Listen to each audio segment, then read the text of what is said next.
The final lecture of the fall lecture series will be Corn Sharples of Shop Architects. She'll present the work of her firm. We'll conclude at the end with a Q&A and some pizza again. Okay, so hopefully that'll get everybody here all smiling. Tonight's lecture has come to us from high above Cayuga's waters in Ithaca, New York, a place where I've spent a considerable amount of time. And many of you know them as the authors of The Language of Architecture, 26 Principles Every Architect Should Know. And for those of you that don't know them that way, I highly recommend that you go purchase a copy of their book. The book itself has been translated into 5 languages. I don't want to give away much of the plot of the lecture because I know we'll talk about some of that. But I'll just mention to you that the selection of The Language of Architecture as the primary text for Architecture 201, the course that I teach here on Mondays, was a great relief to me. Because prior to 2014, there really were not a lot of good books to share with people, to young students as a primer on architecture. And the types of primers ranged from Rasmussen's outdated but charming Experiencing Architecture, which just never got into the contemporary age, or to the vacuous formalism of Frank Chain's Architecture, Form, Space, and Order, which was just pics to look at and very few words to challenge architects with, because we know that architects prefer pics and not necessarily struggle with vocabulary. Simitch and Warke present a wonderfully balanced, well-reasoned, Catholic with a small c, meaning universal, text on architecture that my late colleague Tom Schumacher would likely have characterized as being zeitgeist neutral. That is, the reason it was selected is it really tries to lay out a map for architecture that really talks about contemporary architecture and architecture from the distant past as a kind of need to know for everyone that's an architect. And I really appreciate that because that's a real struggle. That's where I remember from my time at Cornell what you guys were all advocating, that we needed to know the broad history of our discipline from the things that are most current to the things that are most distant from us. Andrea Simitch is the Stephen H. Weiss Presidential Fellow and Chair of the Department of Architecture at Cornell University. And she teaches classes in design, architectural representation, and furniture design. She received her Bachelor of Architecture from Cornell in 1979 and also attended Occidental College and the École Spéciale d'Architecture in Paris, France. Val Warke's teaching research focus has been on criticism and genre theory, including issues of fashion, formalism, populism, reception, and relations to literary theory, and in particular the work of Miguel, I just cut it off, Bakhtin, yeah. And there was more to that, but cut and paste will do some things to you at the last moment. You never kind of tell what will happen. Anyhow, that's an inside one. Val graduated from Cornell with a B.Arch and got his M.Arch at Harvard. So Val and Andrea are both partners in a collaborative architectural practice, and recent projects include the Seneca House that was featured in Architectural Record, and many more, the likes of which I'm sure they'll share with us here this afternoon. Please welcome my friends and colleagues, Val Warke and Andrea Simitch.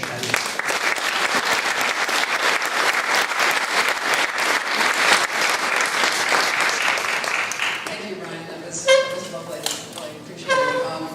Yeah, we've known each other for some time, so medieval ages it feels like at this point more and more.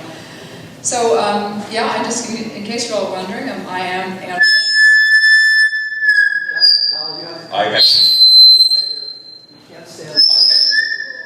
can't stand off stage. You can't stand in front of the speaker. Okay. So this is I know, it limits my dance moves. You can do anything you want, but you cannot stand. Well, you can stand in front of the speaker, but you're not going to get many friends who it. very good.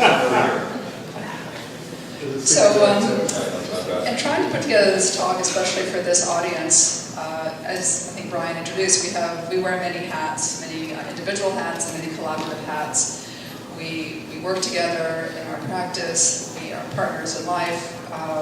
We teach together. We're colleagues in the department. And so we thought that maybe it might be sort of appropriate for our talk tonight to try to introduce all sorts of different layers of what we do, from the writing of the book to a series of projects that demonstrate a position about context and context as a process of design, and then go through some of our own work through the lens of those filters. So I'm going to just very briefly turn it over to Val, who's going to, I guess we're going to tag team this, but of course, whenever we work together, we barely can finish a sentence before the other one interrupts, so we'll see how it goes tonight. We don't always do this together.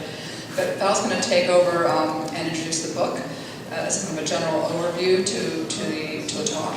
And then we're going to move into some sort of readings of context, and then we're going to show some examples of that, and then shift to our own work, and finish up with some research. So Val, why don't you go ahead? Okay. The book itself is very much a contextual act, in that it was the second of what was anticipated to be a series of texts that Rockport Press wanted to do that had to do with the language of something. The first one was the language of graphic design, and Rockport Press was more famous for that kind of stuff. So they did this book, and it was like, I don't know, 280 pages. And then they wanted to do one on architecture, and then later on landscape architecture and fashion design and things like that. So it was going to be a series. So the title was given. You had to fit into the context of their series, Introduction to. Also, they said we had to have 26 chapters, because there are 26 letters in the alphabet. Well, we resisted this, because not always is there. It's very Anglo-centric to say there's 26 letters in the alphabet, but also who can think of 26 things and different topics to write about. So what we did was, Andrea then was the first one approached, because Sheila Kennedy didn't want to do it, and she suggested. So got an email.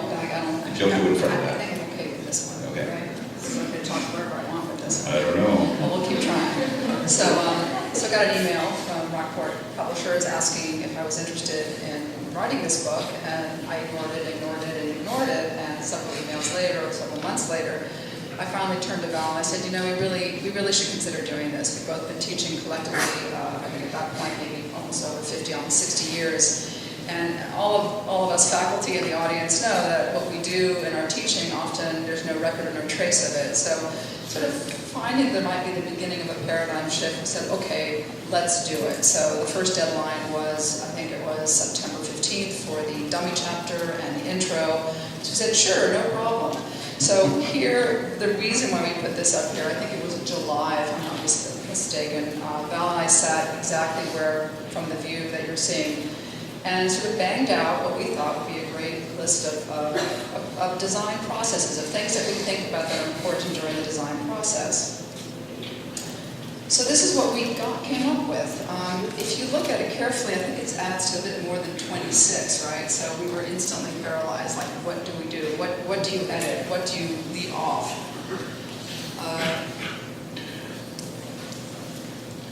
So we got the 49 or whatever it was down to something like 38. So 26 wasn't going to be very hard. We tried to figure out which ones we would get rid of, and then which ones we could start shuffling around and doing all these different sorts of things too. Meanwhile, the press unfortunately said that, well, even though graphic design was going to be 286 pages or whatever, that we thought you could do this in 240 something. We can't afford more than that. And besides, architecture is simpler than graphic design, right? Yeah.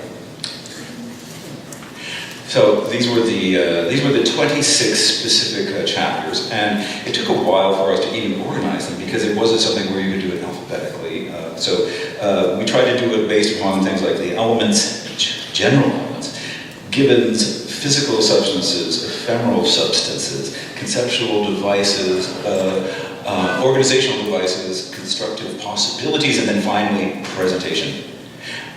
And now, the thing is that we had too many pictures, too many pages, so we used one of the blank pages here from the Sudoku book to try to figure out how to organize the various things and where we needed to reduce things. And we started combining things into comparison so that you could have, like, when we had two pictures, we would combine them into one sometimes so that we could try to reduce the thing. The other thing that was happening, and you can go ahead with this, I guess, is that they didn't really want anything in black and white. It's interesting because it used to be that they didn't want any pictures to begin with, typically. These guys wanted lots of pictures, but they didn't want anything in black and white. So, but there are certain things that are always in black and white. And they asked if they could do them in sepia or something to pretend that they were old or something like that. But the other thing to mention is, I think the photo budget, I think we ended up with 600 images. The photo budget was something like $2,500. So if any of you have ever tried to publish a book or get publication rights on images, I think they start at $500 for a quarter page. And of course, we had to have full page rights in multiple languages, in perpetuity. So we were kind of stuck. yes.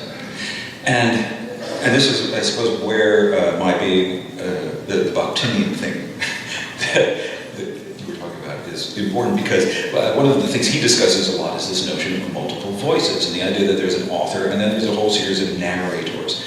And it wasn't really clear, because they had never really done a text that was going to deal with architecture before, who the audience was. They'd had marketing surveys and studies, and they thought it might be the same as their other introductions, which would be people who are looking for careers, or people already in the career who were looking for a sort of another level of information. And so that's where you could go through this. We divided this into a whole series of things. There was a given, again.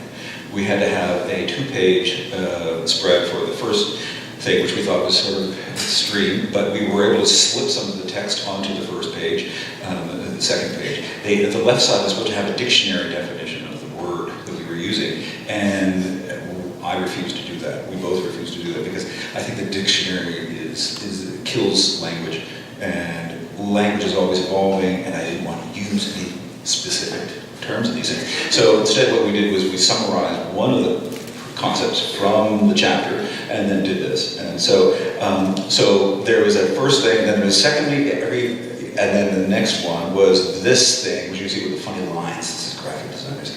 But that was a case study. So the first thing is something where it gives you a snapshot of the chapter. The case study was a slightly more in-depth analysis of one thing, of one particular architecture building, and this is where we occasionally invited some friends who were experts in these things to contribute a few of these. And we thought it would also help elaborate the voice. These were typically more academic. Then there were the captions. The captions, and this was actually where Rockport was very smart, are never repeated in the text. So the captions are almost like a parallel text that goes on, and the captions are mini essays, typically 50 words, 40 or 50 words, that relate to the topics, and that then one can somehow fold back in. And then there's a general text, which we felt our test was, would our son understand it? Our son was just going into college, and he doesn't. But every hour, I would say, will Dax be able to read this? Yes. So we're always trying to kind of get rid of that art to speak that we always. Right. So And he has no patience for reading. So then it goes to graphic design, and they started out with a cover, and this was their cover. It's the absolute knee-jerk reaction, by the way, for graphic designers to go with blue when anything that's technical. Think about it, almost every engineering textbook is blue. And it's really hard to fight this kind of thing. But they wanted blue, and this has nothing to do with any of the illustrations we have in the book. And but they were really determined to do it. We pointed out, though, that this was actually, the photograph was a screensaver from a Samsung cell phone, one of those things. So, no. So they changed it to different colors of blue and then gray, and then finally they used some of the structures that were inside the text to illustrate on the cover. And then you see the subtitle is changing all the time. And again, this was sort of out of our control. Right. Yeah, it started with Illustrated Handbook, and then went into these things. Finally, it went to a house that is in Chile and is illustrated inside, and then finally a version of the final cover. But we also thought it would be the least we could do for all the people we didn't pay anything to, who wrote some of the secondary essays, was to include them on the cover. And I think anyway, and then that's what I think the next image is. This notion of and they each contributed a chapter to this. Now, in the meantime, then the book went on, and it occurred like that, and it went on for a whole series of translations. These are the first edition, 5 additional ones. And the thing is, again, when things go into translations, you have no control. So, for the next one was the Spanish one, here, and And they took this one photograph that was a cell phone photograph that a student of ours took on a wet day because we didn't have anything of that particular building, and we thought we should have it. We couldn't afford it. We couldn't afford it. So they took it on, and I just roughly photoshopped it out the stop sign and the fire things. And here was this terrible photograph that was supposed to be no more than an inch tall, and they decided to put that on the cover. The French, of course, had to have a French building on the cover, and so they put the French building on the cover, but because there were certain contractual obligations, they put the Casa Poli on the cover also, but reversed it so that it would be, secondary. The traditional Chinese one was actually really nicely laid out. We sort of enjoyed that, and my former partner evidently wrote an introduction to this thing that I still don't know what he said of it. Then there was, for some reason, the Czech version, and then the Korean one. There's a traditional Chinese version, and Simplified Chinese is in its third year of trying to get out. We keep getting notices that it's about to come out. and they have 10,000 copies ordered or something, and then they have the Farsi version too. So anyway, this is then again the final version, the final list of chapters, and I thought today we thought we would just focus on chapter 5, the context issue, but then related to some of the things we're doing. So we thought we would focus on context for today. And one of the things that for us is really important to kind of say, and I'm not sure, I'm going to sort of do just a quick read of one of the definitions or the introduction within that chapter, is that for us, architecture, work never exists in isolation. This is really fundamental to how we teach, how we build, how we practice. There is always a context in which it is situated and in which a relationship to that context is established. And while that relationship can be platonic, casual, symbiotic, or detrimental, it is the specifics of that context and the ways in which it is interpreted that establish the terms of dialogue. So in other words, context, it's how you define that context that establishes how you interact with it. For example, for one project, it might be the physical context that emerges as the most pressing voice to engage. For another, it might be the infrastructural. For yet another, it might be the ephemeral or the environmental. The dialogue can be one of friendship or a foe, one of accomplice or of exploitation, one of exaggeration or of disregard, of exposure or of obfuscation. Yet ultimately, a work has the ability to give meaning to a context, to encompass all that already exists within that context, and the opportunity to inflect previously unknown contexts. And finally, a work has the ability to produce future contexts. So, what we also, in our work, what we are attempting to do is offer an expanded definition of context, one that constructs productive insights into the mining of both the physical and the ephemeral, and into the ways in which a project can be both aligned and affiliated within its context. This expanded definition of context suggests that the appropriation of multiple traces embedded in these contexts operate as active participants in any new constructions, that nothing should or can ever be complete, or should ever be complete, as the inevitable richness lies in the dialogue of a collection of fragments of architectures, of textures, of programs, and of histories. In other words, I think we really do understand a work that is embedded in its context as something that is not complete, that it is always somehow a fragment of something, so that it can begin to affiliate with itself with multiple readings, either in a particular point in time, in multiple histories, or in a kind of changing context as it evolves. We're going to talk a bit about now, I think, this notion of anti-context. Well, yeah. So at the same time, another context into which this work went was the fact that context was a really dirty word at the time this thing was appearing, because of this notion of something called contextualism, which had been somehow, I think, eroded and literalized in a really sort of negative way. So by the time this was happening, there was this a lot of extreme anti-context concept. In other words, no notion of context was acceptable. And what we felt was that it was the idea of trying to avoid it was a kind of pseudo-radicality. In other words, people felt that by avoiding context altogether, it made the thing somehow global or eternal or centered on itself. And the thing is that it had absolutely no, and that it wouldn't be bound to contextualism. Well, contextualism, I think, was misunderstood, and I went back to some of the earlier discussions by actually Stuart Cohen and Stephen Hurt back when they were in Conroe's Urban Design Studio, and they were discussing this, and they were the ones who started to formulate just the term in order to come up with a notion of what it is and what was going on. And then Stuart Cohen wrote about context and contextualism, and he described it as, quote, the idea of including by recognition or replication the defining aspects of a local physical environment.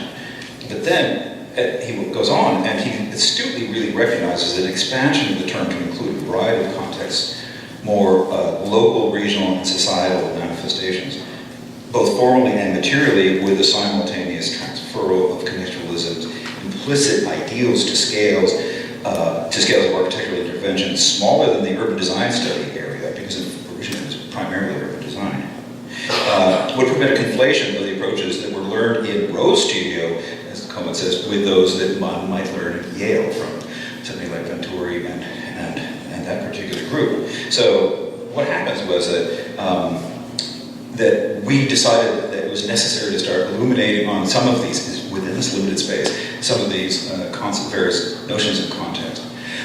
One of which, by the way, I have to say, is the kinds of context that Tom Schumacher wrote about in his various texts on tyranny, which were, I think, was really a kind of brilliant step forward in terms of doing things that had to do with the political and the formal, demonstrating that, first of all, politics was always going to be somehow present, but that also that the formal was always going to be somehow independent, but would be somehow carrying on a whole series of embedded messages.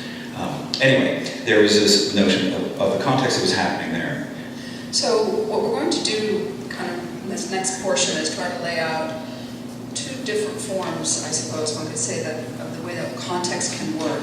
On one hand, a work can inform a context, it can produce, it can generate future contexts. And on the other hand, the context itself can produce the work. So it's really this interesting dichotomy between both, and obviously in the end it's neither one nor the other. But so we're going to start talking a little bit. Val's going to address a really fantastic example of a project that was built in Reykjavik that in fact generates its context. As you can see by the image that's first projected here, it's a very kind of monolithic building that is existing without a context. Yeah, early 20th century Iceland is a really great place to deal with contextualistness, because you're mostly dealing with environment, and you're dealing with a really harsh environment and a kind of unique urban situation. But this is one of the examples that we came up with of a kind of building where it generates a context. This thing is, as you can see from these photographs, this is on top of a hill, with most of the city of Reykjavik, the old city, which is primarily 1- and 2-story wooden and corrugated metal houses down below. This was the first thing on the hill. It was dug by Einar Jonsson for as his studio and residence. One side of it, the side facing downhill toward the city, features one of, I think, the greatest one-column, Tuscan column porticos, I think, one ever sees. You typically don't see those things. And this has the staircase that would take people from the studio up to the sort of residential thing. The other side had a much more sort of almost urban scale to it, with the stair that went up to a front door, and these pilasters and things that were trying to reduce the scale. One side was megalithic, the other was monolithic, the other one was variegated, and it's still there today. And what's happened is this addresses the whole rest of the city. It's something that you can see, especially in wintertime, from below. This is something that begins to address the idea that there's a flat plane in front of it, and the anticipation of a future urbanism that might occur on that side. So here you have the idea that the context is generated from within. And indeed, there were all these attempts when they decided first to put the University of Iceland up there to incorporate it. So here, for example, there's the house. And they decided that the gateway to the university should be somehow resemble it, right? And that it was stylistically beginning to incorporate that, and then it would slowly transform into, at this stage, the sort of national romanticism, and this one, a kind of neoclassicism, and there's the house. again, integrated into this wall that would be incorporated in the city. Now, today, if you go to see it, you can't miss this. And the architect of this, Einar Sveinsson, was actually deferring. He was the National Cathedral and strangely deferring to the architecture and the verticality and all this of the house while trying to duplicate the sort of basalt elements of the area. Now, another version of this that happens in Reykjavik was that there was this development of this particular part of town. Most of the city was here, and they had an urban design for this area for expansion into this. Now, the thing is that the strategy there, which was really, I think, smart, is that the first thing you build is a school. Even though there's no residences, there's nobody living there, you build a school. And if you build a really nice school, everybody will use it, but also the school has to be everything. It has to be the kind of place where everybody in the community wants to go. So it has to be a nice building. So the architects decided to use that site. That was the site given for the school because it was central to this new district. And this was the design they came up with. But he decided that he wanted this to inflect toward this. He didn't want it to address the street or anything. He wanted to address the idea of the centrality of this. So he reconstructed the block to be this. He put this tempietto there, and this is for elementary school kids, by the way. And what greater way to go to school is the ADA would not accept this, I think, or whatever. Most building inspectors would accept this because you enter the school through a maze. You go through a labyrinth, which is where the kids would put their things and their coats and stuff, and they'd be different. And so you go through the maze, and then finally you get to in here, the center, there's a sink, so you wash your hands. And then you go out into the school. The teachers go up over the maze into something like that. But so you have this sort of temple-like thing, and you have this arc. And this building just sat there. So the big piece here, small piece there, and then this other piece here goes down. And this is where then it would adjust to the scale of this neighborhood. And sure enough, the neighborhood adjusts to this building, right? The development of this area, and there's the school now.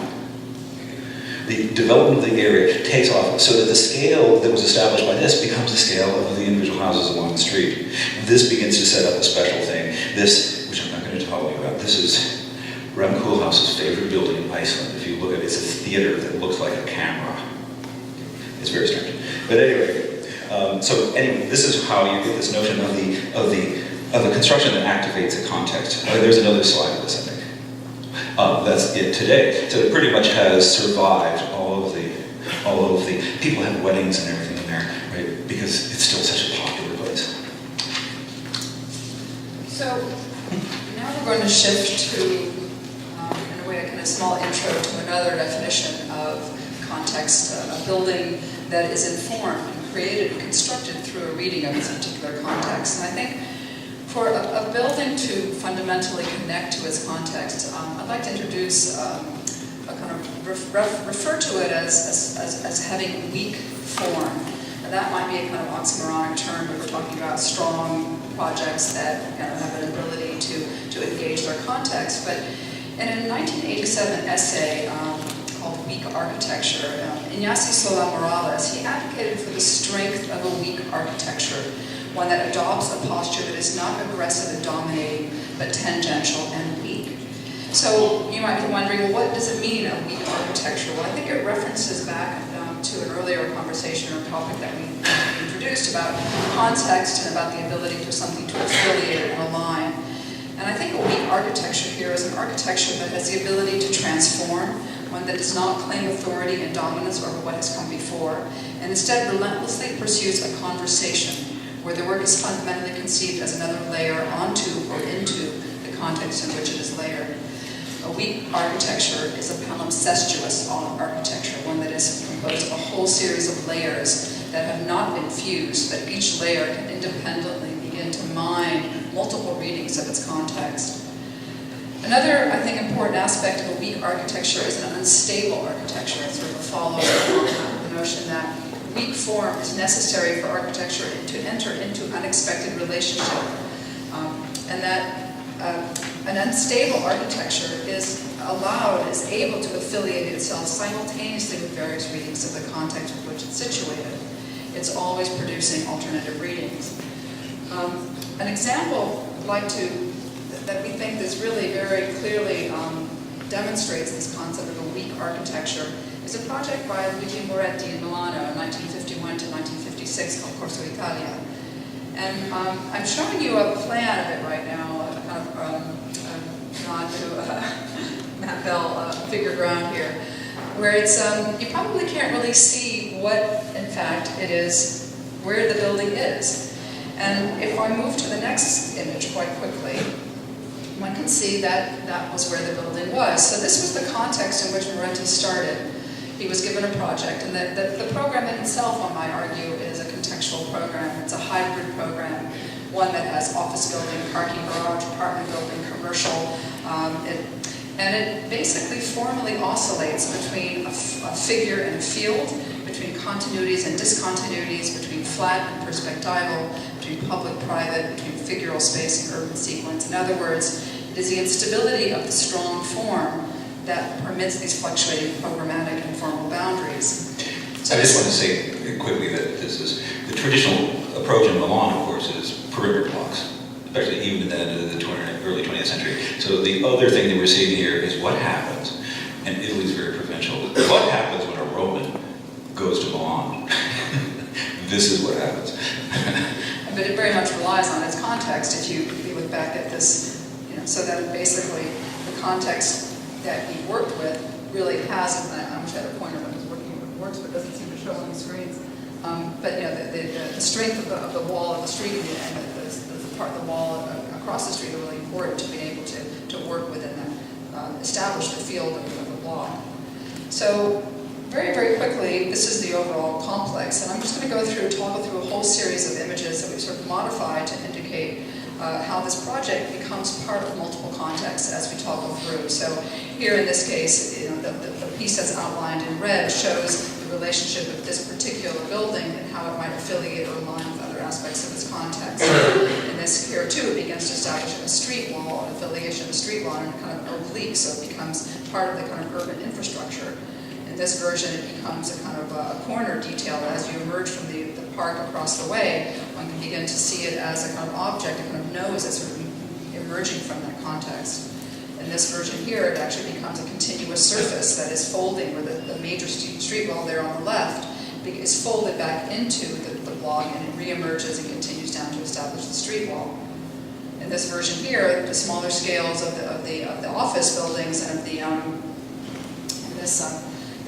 shops align with the kind of bases of the palazzo across the street. In this version here, it reinforces the street wall, and it kind of bends in and backs out again. So in other words, without ever constructing a kind of fixed surface, it has the ability to connect and reinforce all these readings of context. This is the kind of sidewall that establishes a relationship with the small residential buildings behind the back part of the site. This again is the kind of shopping street and this is within the block. As it emerges out, it captures the street across the street from the project and brings it back in. So it again affiliates itself with that sequence of spaces. Here again are some other readings of that. Even to the detail of the kind of, one could say, ornament of the building, the way that the kind of big slab begins to bend and fold into itself, that begins to kind of recall or address the kind of, sort of robust detailing and ornamentation and rustication of the building across the street. And also, this is this is a much longer talk. We're going to do this very quickly, but with Morandi and the drawings and the collections of bottles and always thinking about the space in between, it was very much a kind of an attempt to create, again, a relationship between these two objects. So, abrupt change. Again, that was just a quick example to show how a project that is really a collection of buildings has the ability to reinforce readings of its immediate context in multiple ways. And as you can see, it can become simultaneously part of multiple contexts. So we're going to shift right now to a very, very different scale. This is some of our own work that we've done over the past couple of years, quite recently actually. And this is a project where we were invited to do a resort, an eco-resort in Nalati in western China.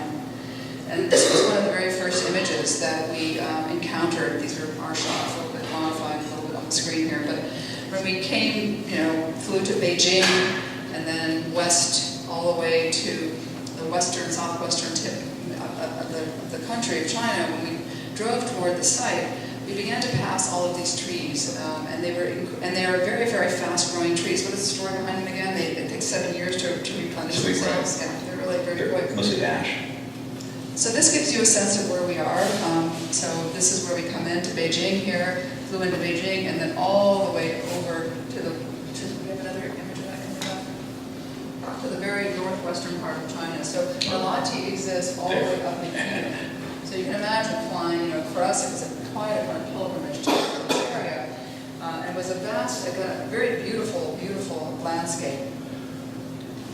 Well, yeah, so here was a case where we had to understand the context, and we had to understand it in a whole series of different ways. Our first trip was essentially like that, and we made subsequent trips in these other seasons. The client for this, and this is important because the context is a bit unusual. First of all, Andrea and I knew nothing about, much less hardly anything about China.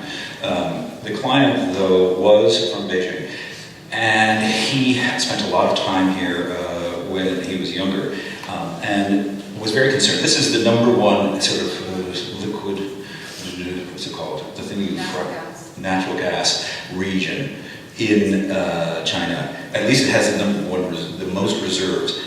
Everybody there is afraid of it getting destroyed. The primary populations in this very specific area are Uyghur and Kazakhs, which are in a way two different kinds of Muslims. The Uyghurs, China that's changed hands many times, from Mongolia to Chinese, so it's a kind of like these. They even have their own flag and everything. It's like Tibet, which is just beneath it. So it's an autonomous region.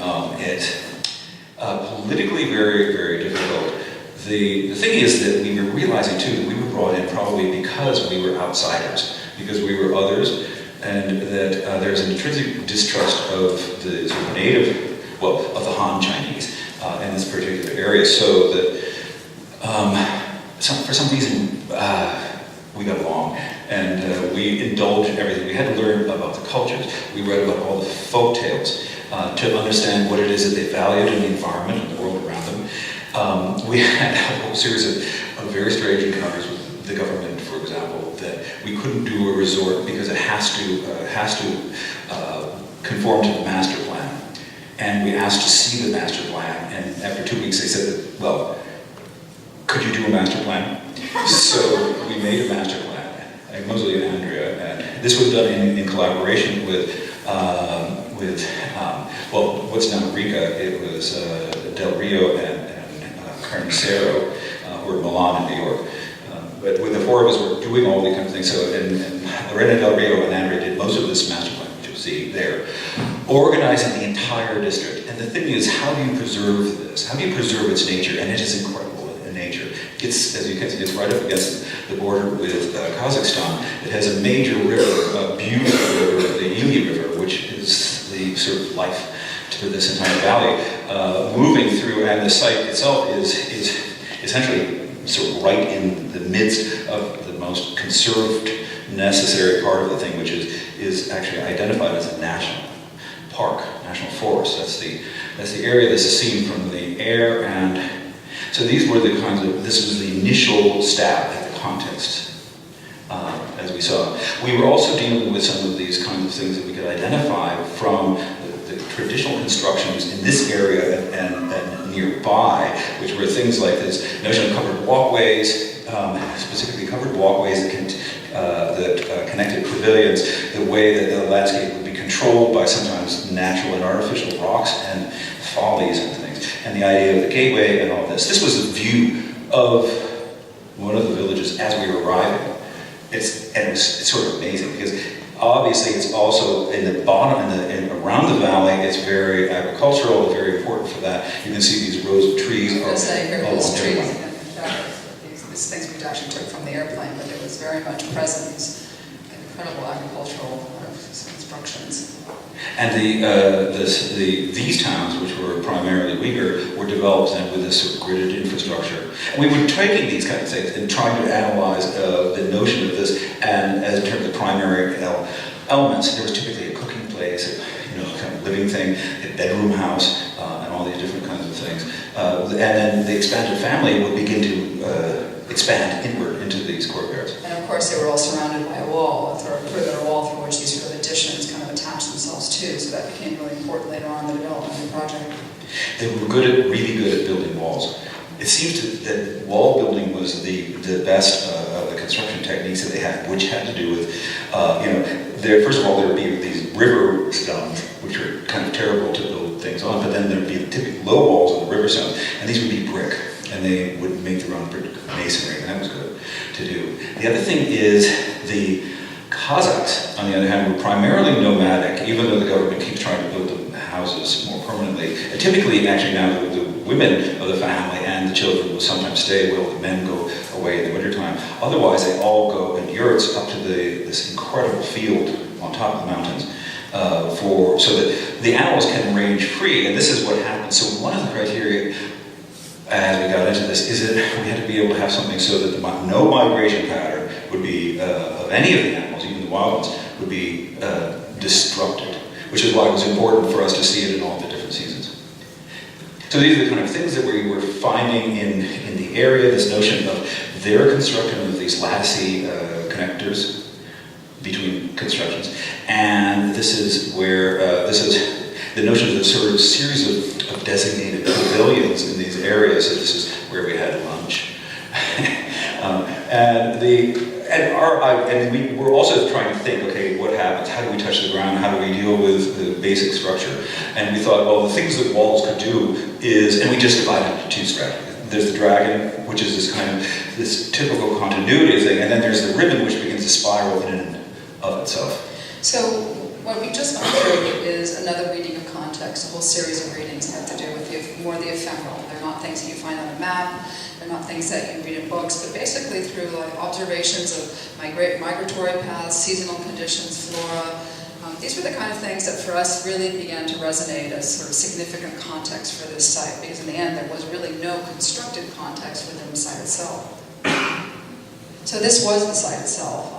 Zooming in, that blue line demarcates the general area. The first thing I think you can all see is that, which we were really not told too much about, but first of all, it's covered with trees, and then there's actually a tree farm that is sort of populating the, an illegal, it turns out, tree farm. And then this was a kind of primarily kind of axis through the site, which had an incredible kind of colonnade of these beautiful pines going all the way down it. So that in the end became our most present context. Of course, there was no GIS, there was no aerial maps that actually indicated where anything was, and of course to be able to kind of introduce a survey here to actually locate where the trees were was a really impossible, financially impossible, and timely impossible proposition. So, we can't take any trees down. Yes, that was part of the deal too. Trees are somewhat sacred in Belmonte.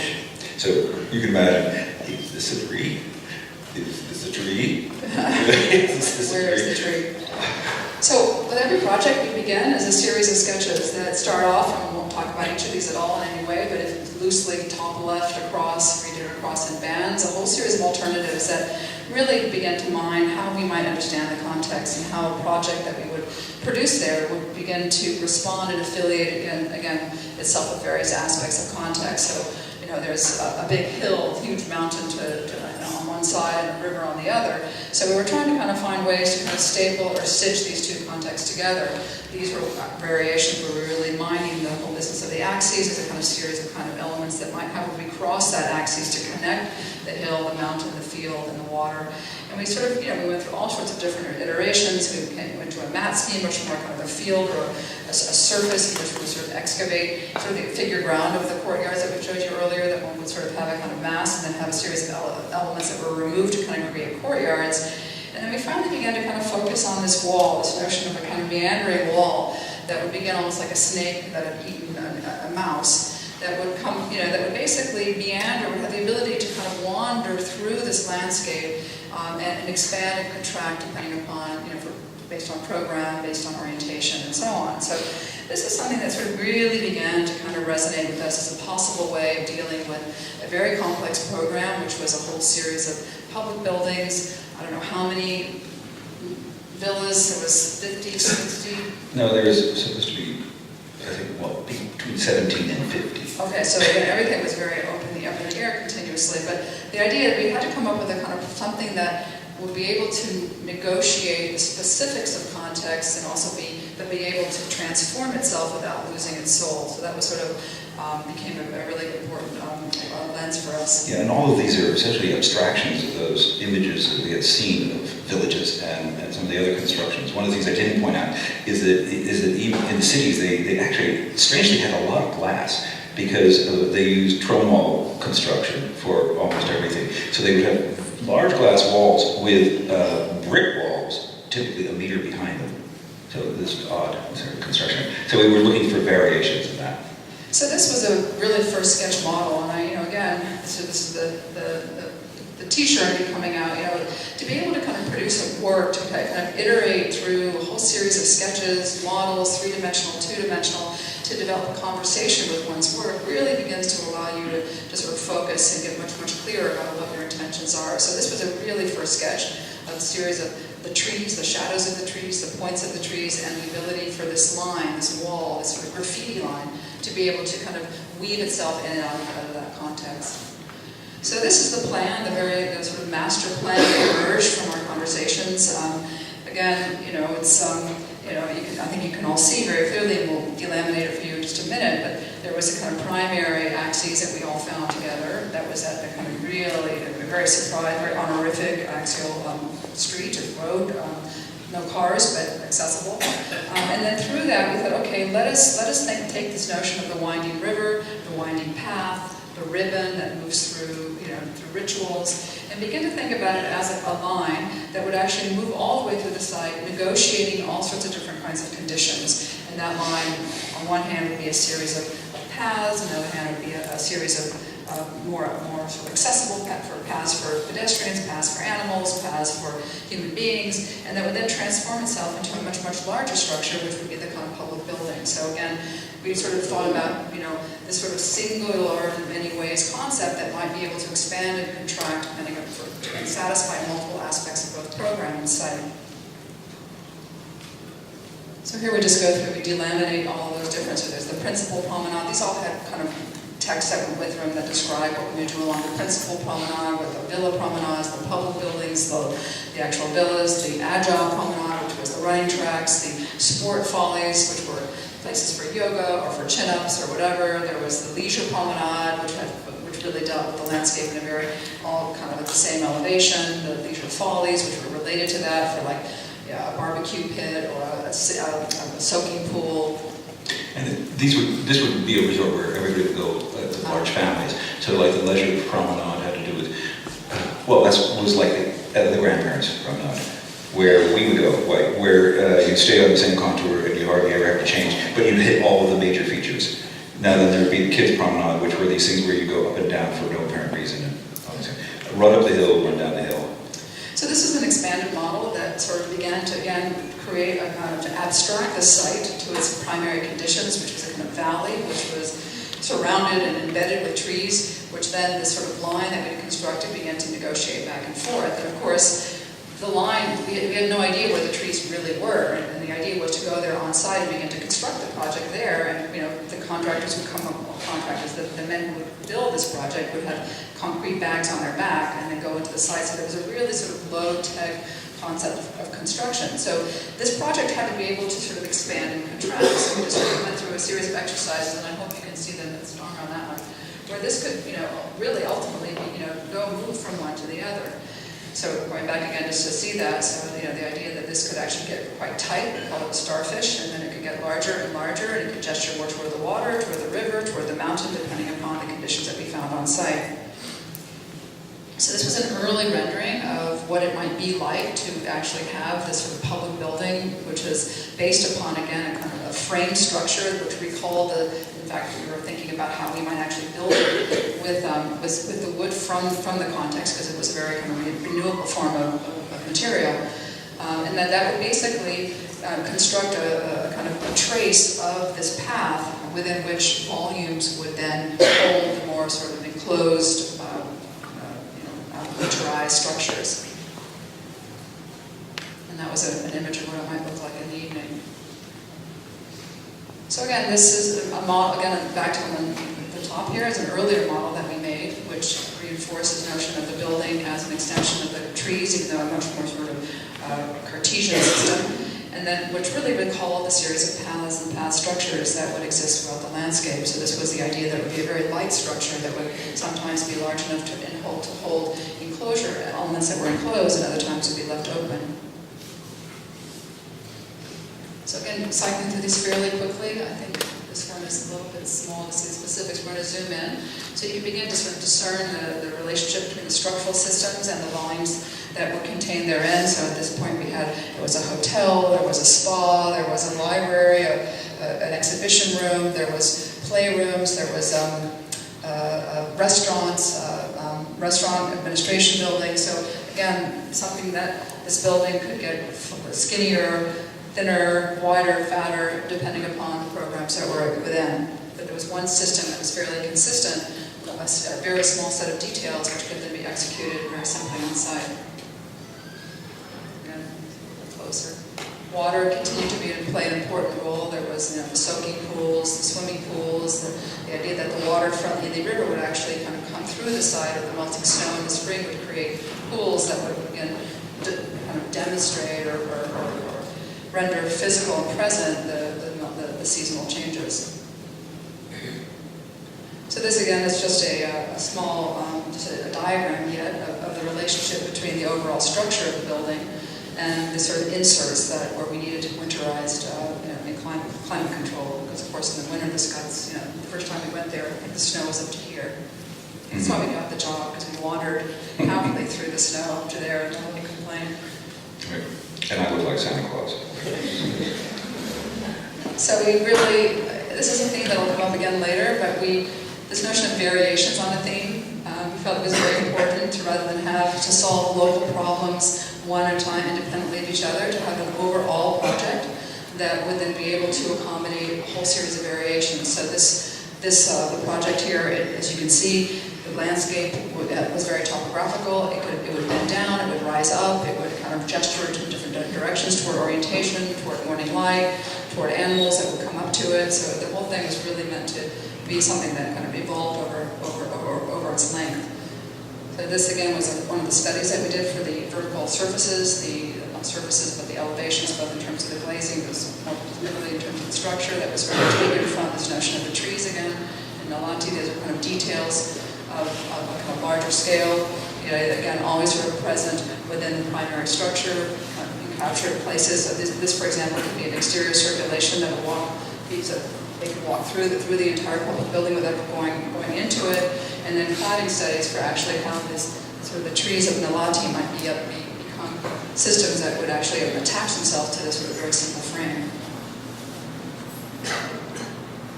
It's again sort of blowing up, and you can see the details. So again, the primary structure, secondary screening, and really we were desperately trying to get this project to be as light as possible because of the beauty of the landscape. So that's what we sort of imagined, a structure elevated from the ground, tiptoeing through the landscape, within which one would have a whole series of exterior spaces, interior spaces, rooftop spaces, again, that they could exist in multiple seasons. So now maybe talk about these. I'm going to go super quickly. These are early sketches again, because the villas was when we sort of developed the public building, and then we moved into the villas. Yeah, the villas were then based on that overall notion, again, starting with the walled courtyard house. One of the big problems, though, we had, and there's always this problem where you have your ideal version of what something should be, based upon all of your concepts and the things that you've been developing, and then there is the problem of how to resolve it. One of the things was that so much of the actual new construction there in this area was concrete, and it was terrible. We visited these things. It was the most unbelievable bad concrete work I think I've ever seen in my entire life, and mostly because, again, they're really good at making bricks. That's what the local industry is, and the locals have been doing for years. But the new people want to use reinforced concrete, and there's also then, of course, this whole dilemma of the unsustainability of concrete in China. Last year, supposedly, China used more sand than we used in the past 100 years in the United States in terms of making cement. And it's a really, really hard thing to sustain because it's not the kind of stuff you get from deserts. It's the sand typically you get from beaches and atolls and all these things. So anyway, this is what was happening, and we started a whole series of things that had to do with wall compounds, but we were also aware that because of the migratory issues, we had to sort of try to lift this up. At the same time, China had literally tons, heavy tons of steel that they had overproduced, and all these things that was easily transported to the site. So we were looking for systems and all these various kinds of things where we could elevate and use a combination of wood sort of cladding and shading with steel, and sometimes with steel with brick infill, so that there would be brick used as a lattice, within these things. These are all these various variations of typologies of some of these concepts, and we went through model after model using the various concepts of going back always to the dragon and the ribbon, of ways of stacking and layering each villa as a series of these ribbons, the primary reading. And of course, those kinds of models, these kinds of drawings, and it's really complicated, right? Because you don't want to break it too much, especially to try to keep the regularity and everything of these ribbons. The clients also loved some of these early representations of the thing, but we saw it very much in the context of some of the things that we were seeing around there. And there again, this is actually that sort of trone wall construction that was happening in those pieces. So also, the resort should be usable 4 seasons a year, and that's one of the reasons why we're doing it. We wanted to make sure that everything had multiple functioning capacities, all the different spaces, which meant that often we would try to make them have hardly any function specific. So, I mean, you can see in all of these, the wall is really dominant, and I don't know if anyone's ever worked with trying to do a kind of ribbon villa. The problem with a ribbon villa, stacked ribbons, is how you go from one stacked ribbon to the other. So this, once you set yourself a problem, it became for us a really huge problem, which took, months before we could sort of find a way out of it. And yeah.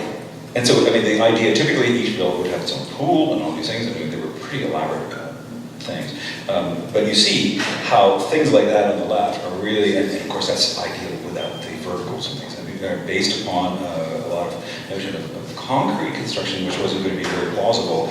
We started moving into minimal concrete contacts with the ground, and then steel. These were super easy to make. I mean, just for all of you looking at this who are working on projects and trying to visualize them, these were not renderings that we constructed and spent hours and hours and hours. They're really sort of samplings, quickly sampling materials, textures, to begin to get a sense of what this thing might really be like. And so again, this is one villa being planned, and the thing is, each ribbon, so-called, each horizontal thing was essentially, there would be 2 or 3 of them per floor, so that it really had to do with isolating horizon lines, isolating the ground plane, dealing with enclosure of space, and privacy, publicity, semi-privacy, and sunscreening, and all of this other kind of thing. It can get really warm in the day in the summer, but it's still cool at night. So then we had to think about, well, how do these villas collect themselves along a similar sort of, one of those earlier diagrams that we used, where there was this notion of a series of continuous paths. How might the villas collect themselves along these paths? And then we sort of had, I think, a really brilliant sort of breakthrough finally. Instead of seeing these things as independent volumes stacked on each other, they really became, the wall became a kind of fatten wall, so that the villas actually occupied the wall.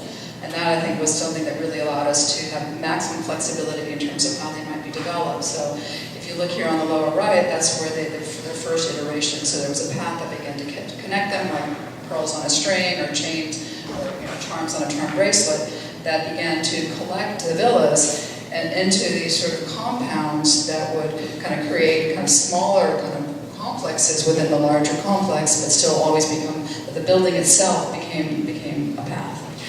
And the organization of this counterpoint situation had to do with, it had its origin in the primary path coming from the star itself. So, and of course, again, we had to identify areas that were most likely to be constructed in. Actually, this was an area, and this was an area that already had a number of small cottages and a huge villa in it. And then dealing with these various things, the notion of a primary path, and then these secondary additional sort of semi-private circulations, that were mimicking what was happening with the large structure. And then you can see they're on both sides of this thing. And again, this was with the elevation, the latticing would expand and contract based upon the private needs. Things would, and that was the thing, that we had to find a system that was going to be very adaptable, because who knows where the trees were going to be, but it could incorporate trees in different ways. So these were the basic types that we had, and you can see that they could be flat, they could be stacked up and down. You could have private areas on top of private areas below, so this was the organization, sort of menu, and they of course become varied in relationship to these paths. These are different kind of studies. And then the construction. So the ideal is to minimize the number of contacts with the ground to essentially one pavilion where the entry would happen in relationship to the path. Sometimes even that wouldn't happen, because the path would have it would be tilted enough that it would go beneath the pavilion. And then locate these prefabricated steel pieces in there and start constructing on that. Again, because of the trees, you couldn't bring in any heavy equipment, so it was really, so everything had to pretty much be kind of constructed off-site and then reassembled on-site. So again, this is a kind of blow-up. So this is how one of them would sit, and then it can stretch if we needed to, based upon, or compress, and the edges could move like that, based around the tree. So there were a whole series of variables that were adaptable. And there became a kind of distinction then between sort of the kind of primary, this was a kind of primary frame, there became outdoor spaces within that, interior spaces, outdoor spaces, balconies that spread out between the screen and the main thing. So there was, again, trying to keep this thing as light as it possibly could be. And they could be condensed like this, they could be stretched, they could deal with various kinds of topographic organizations. And then here's versions of them in different seasons. Again, testing the drag versus the ribbon. We mostly went with the drag for the building. Okay, we're running short on time. We have 50 more projects, just kidding, but we could. We're going to go through this completely different project at a very different scale. This is upstate New York. We were in western China, northwestern China, now we're in upstate New York. And so here the project, I don't know if any of you are familiar, other than Brian, with the Finger Lakes, but it's an amazing topography, which is kind of a glacial landscape with these sort of deep scars in the landscape that are a result of glaciers moving through hundreds of millions of years ago. So our project actually sits within this landscape. I think you can see that little red square. Okay? So this is Seneca Lake, this is Ithaca, Cayuga Lake with Ithaca at the base of it. So this is the site of this project, which really is right on the edge of the whole sort of hill that moves into Seneca Lake. Seneca Lake is a very particular ecoclimate, or whatever. It's a special climate because the lake is so deep that during the summer months it gets very, very warm. So during the winter months the temperature takes a very, very long time for the lake to cool. So therefore it's prime. It's where all the fantastic upstate New York white wine comes from. So it's a very special landscape. So this is zooming in a little bit on that Seneca Lake, again, the location of the project, which is, so these are all sort of streams that feed the lake, and then the entire hillside on both sides are vineyards. So again, back to the way we work. Every project starts with a series of sketches that tries to kind of caricature in a way, to kind of clarify or find a way to engage the context, the specificity. So in this case, this is a section through the landscape. So the idea that the lake is sort of the low point, it's kind of the result of the excavation, that the house might in fact, or the structure that we built would actually be part of that landscape. That was one version. Another version is that it's in fact something that reaches up to the sky. Because this is a really unique landscape. It's completely agricultural. There are this enormous, fantastic tradition of upstate New York barn structures, silos, abandoned barns, and so we were thinking about how might this project begin to kind of become part of that agricultural landscape. So this is the site itself. This is the actual field that sort of defines the perimeter of the site, and this is the view out to Seneca Lake. It faces, it's facing west. This is to the south. These are some of the, just obviously not familiar with these, kind of industrial, agricultural elements that dot the landscape. So this, again, like all projects, we haven't quite figured out how to work with clients. When they sort of suggest something, we say, sure, and we do it, and then they say, well, no, not really. So in this case, we went through I don't know how many different iterations. This was when we were thinking really of marking the landscape with a saddle, with a tower, where they could actually leave. They didn't want to have anything to do with the landscape. They didn't want to have to mow the land. They didn't want to have any gardens to tend to. So we thought this might be a solution to really kind of think about this as a kind of tower that's wrapped in a circulation, so that as you're wrapping around the tower, moving up into it, you begin to kind of introduce the landscape as a series of views. And this is another very prominent feature in upstate New York, maybe not always this kind of heavy stone, but certainly this notion of kind of archaeological remains of barns and bases that are really like rocks that are placed on the landscape, that are emerging from the landscape. So this was another variation where we said, okay, forget the tower, let's just do a kind of low building and a landscape piece that creates a kind of courtyard that sort of faces west, that sort of embraces the landscape in that way. And then this is finally the third version, which is what we actually built, which was consolidating everything together, where we had a low building with a series of courtyards or openings that introduced the landscape. So in a way, the condition of the agricultural heritage, as well as the views of the landscape, became the kind of primary context within which we worked. So this just gives you a quick sense of these are all vineyards. So the lake is here on the left of the image. This is the kind of north-south kind of street, and these are all the landscape of the vineyards in which this project was located itself.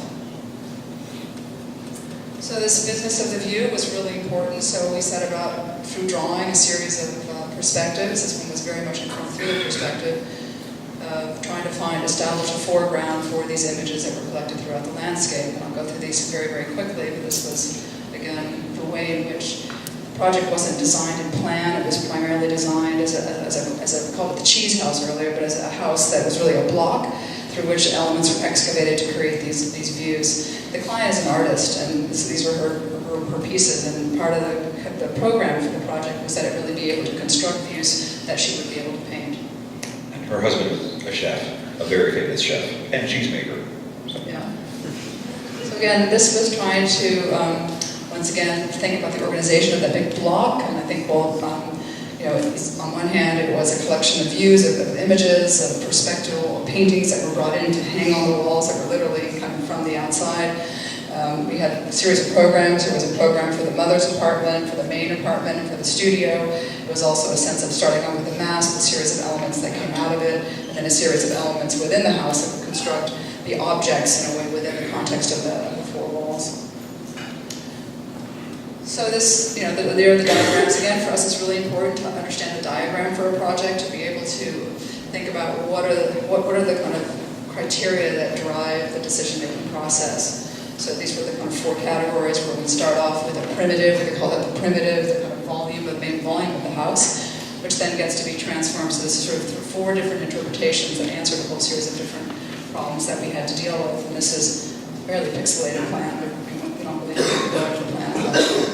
That was in the end, that was so you can see clearly here, this was the sculpture court, this was the main house court, and this was the entry court for the mother's residence. And the important thing here was that from the mother's residence, from her terrace, she could again have the space of the main courtyard was something that she was a part of. From the kitchen and the eating area of the main house, that sort of borrowed the landscape of the entry court of the mother's apartment. That from the sculpture court, which was an extension of the studio, that one could also see in or see out from the main building, shared with the sculpture court. And from the studio, one could begin to see the main court. So the whole idea was that these sort of borrowed landscapes that became part of the condition of the house. It's a really vast landscape. You can see this is actually a real photograph of rooms under construction on a snowy day. And these were, again, these were fairly quick. They were not super constructed drawings, perspectives, but it showed the kind of relationship with the courtyard to those interior spaces, and that was at the house under construction. So this is where we ended up with, and I won't go through it's a whole lecture in itself. I think we had 5. It was all concrete, and then it was concrete and corrugated, and it was corrugated and wood, and then it was sheetrock and when it changes materials, everything changes. Right, so anyway, those of you who are architects in the group will know that, again, we haven't figured out how to run a budget yet, because obviously everyone says, oh yeah, sure, no problem, we can do that, and Right. we can do all the details. And well, maybe not. But anyway, so this is the entrance to the house, and these are some of the relationships to the landscape that we were trying to establish. Going quickly now to this, you can see this is the main courtyard.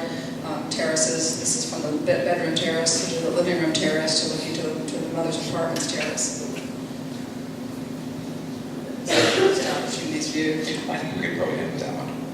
Well, the Yeah. last project. Yeah, Do you think? I think so. Okay. In other words, the whole point, I mean, this was another one that had to do with the idea of a different kind of context, which is sort of in the city, but essentially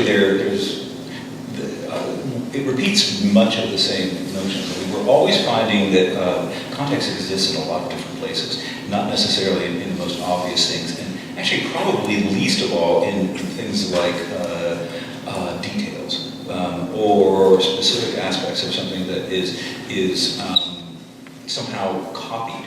Because the thing is that every utterance, as we believe, is unique and unrepeatable. Even the things that I say, right? If you record it, it's not going to be the same because you're going to hear it differently. Everybody's going to hear something different. No two people seem to have the same message when they read Moby Dick, right? So there's a uniqueness to the utterances that is always going to be, it has to be somehow taken into account, and that therefore the notion of trying to repeat or duplicate something is almost always kind of going to be failed. There has to be an interpretive aspect, but it doesn't, again, have to be a monological one where you say, this is what this means, or I intend this. It should be something that has more to do with, we think, the sort of open-endedness, the unfinalizability of the architectural content. And I guess collages are those kinds of things that do it. Let's just end with this one imagery of a bunch of collages after this, but I think it sort of really is kind of makes it super clear what we're talking about in terms of that all of architecture, to a certain extent, can be understood as a collection of fragments that, when they come into contact with each other, can become a third thing without. And if they don't have the ability to have a conversation and to produce a third thing, they will never become something else. It will always be two distinct things. So, for example, in these collages, these are all materials that are literally, ripped off of the walls in different places where we've traveled to. So, this might have been somewhere in Spain, this might have been somewhere in France, but suddenly the two, which are incomplete, suddenly in this moment here become a third thing, and they become permanently fused. So the idea that we're not at all suggesting that buildings or cities should be collages, but this notion of fragments that begin to, each of them be incomplete, that can overlap to become something whole, temporarily, fleetingly whole, before something else begins to come in and interfere, I think is a really important part of our work and our practice. Thank you.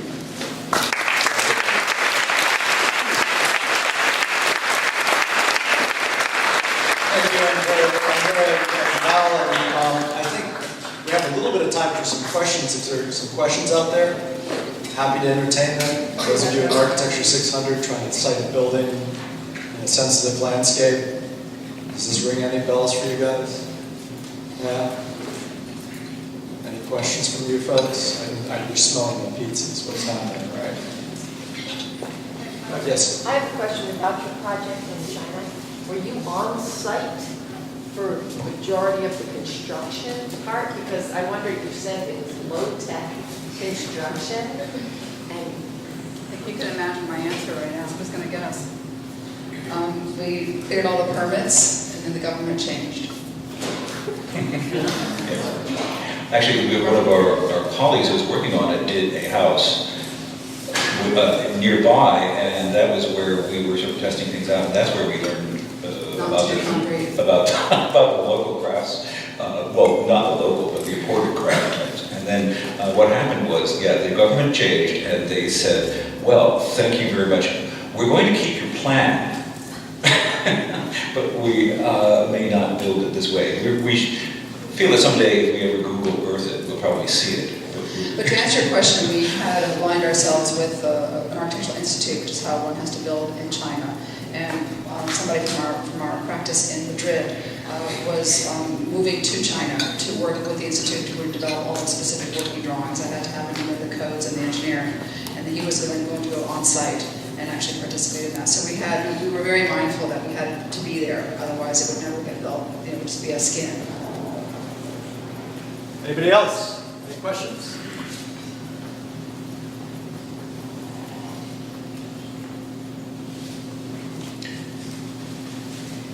It's all here.